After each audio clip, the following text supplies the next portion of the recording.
Dictation start होगी 4 second बाद।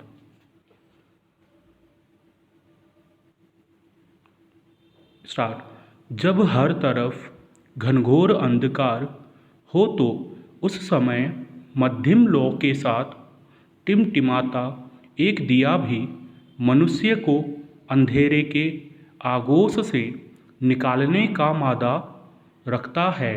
आवश्यकता बस इतनी होनी चाहिए कि इंसान उस दिए के हल्के उजास पर भी विश्वास रखे और अपने कदम सही दिशा में बढ़ाता जाए।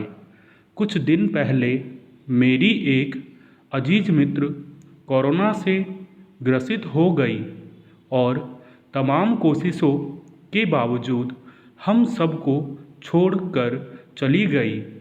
उसके दोनों बच्चे काफ़ी दिनों तक उससे उभर नहीं सके। उन्हें घर पर ही एकांतवास में रखा गया था।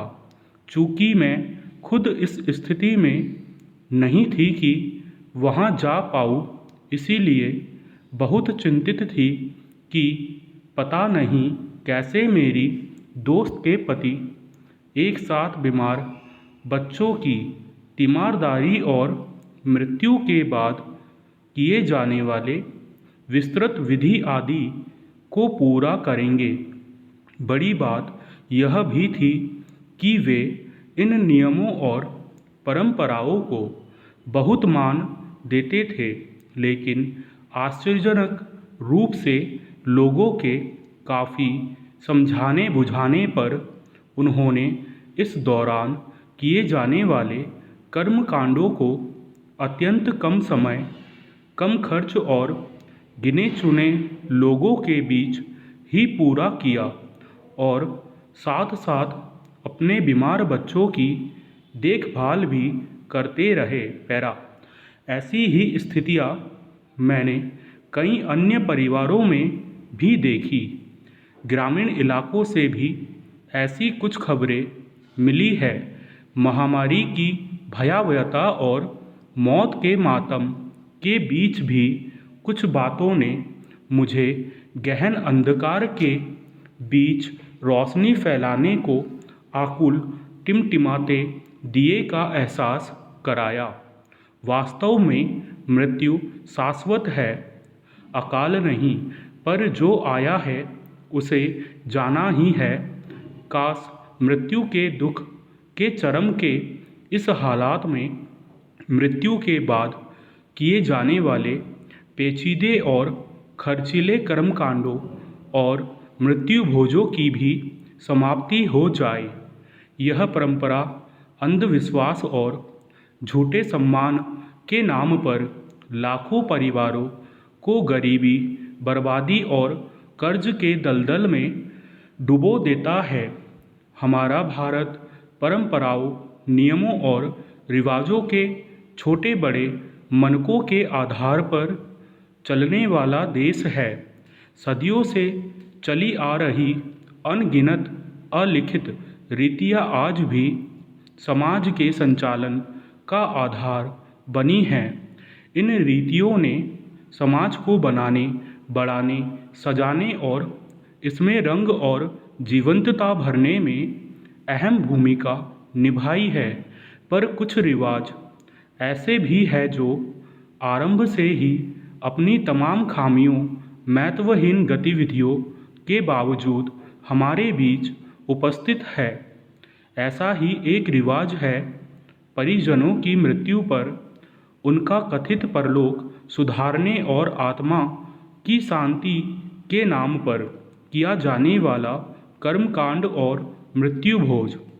गौरतलब है कि प्राचीन भारत में मृत्यु पर किए जाने वाले कर्मकांड का उद्देश्य मृतक के अपनों को मृत्यु की कठोर सच्चाई से अवगत कराना और शांति पाठ, हवन आदि के जरिए घर के वातावरण में बदलाव और उसमें सात्विकता का संचार करना माना जाता था।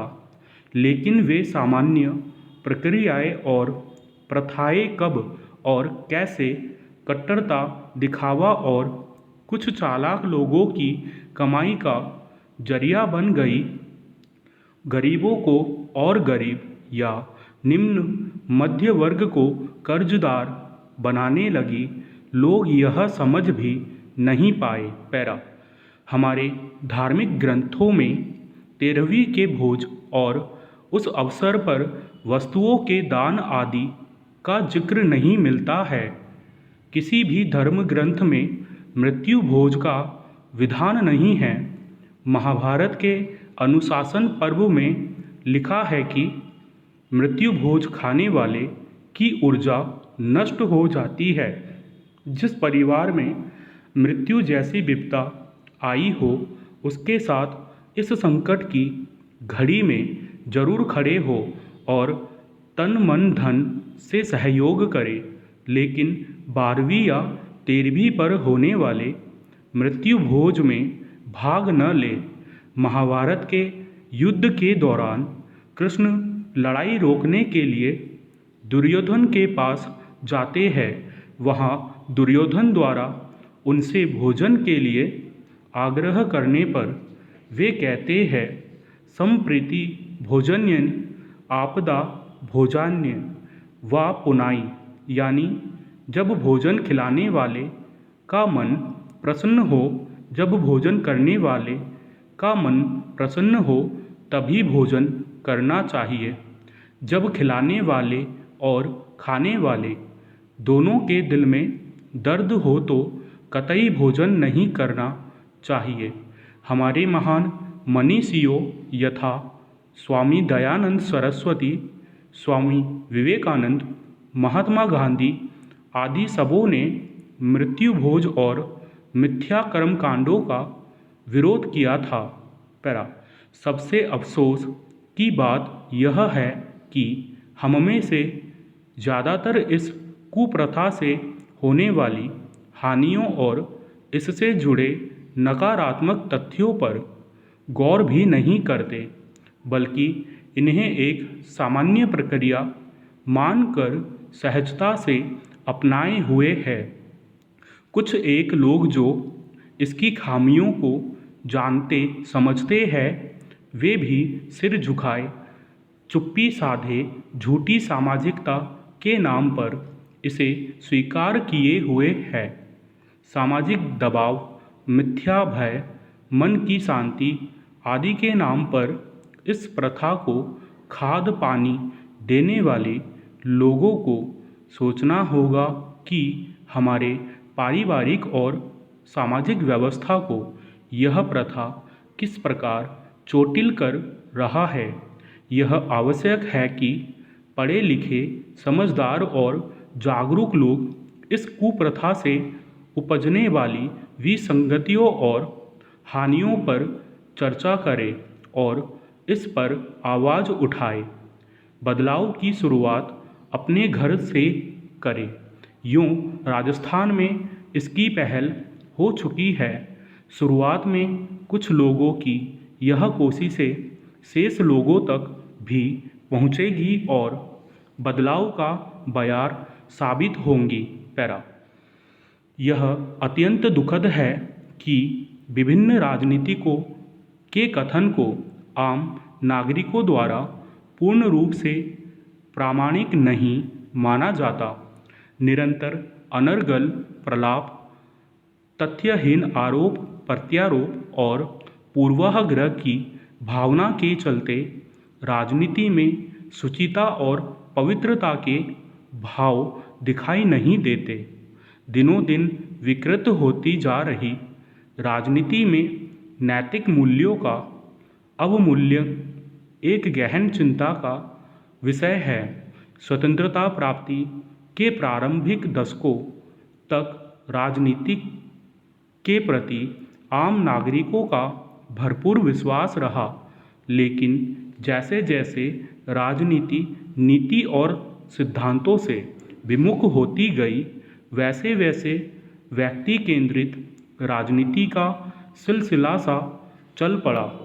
वर्तमान राजनीतिक परिस्थितियों में राजनीति की यही दुर्दशा नेतृत्व को टिकाए हुए है। पैरा वर्तमान राजनीतिक परिस्थितियों में विभिन्न राजनीतिक दलों की विचारधारा गौण होकर रह गई है और उसका स्थान व्यक्ति विशेष की विचारधारा ने ले लिया है।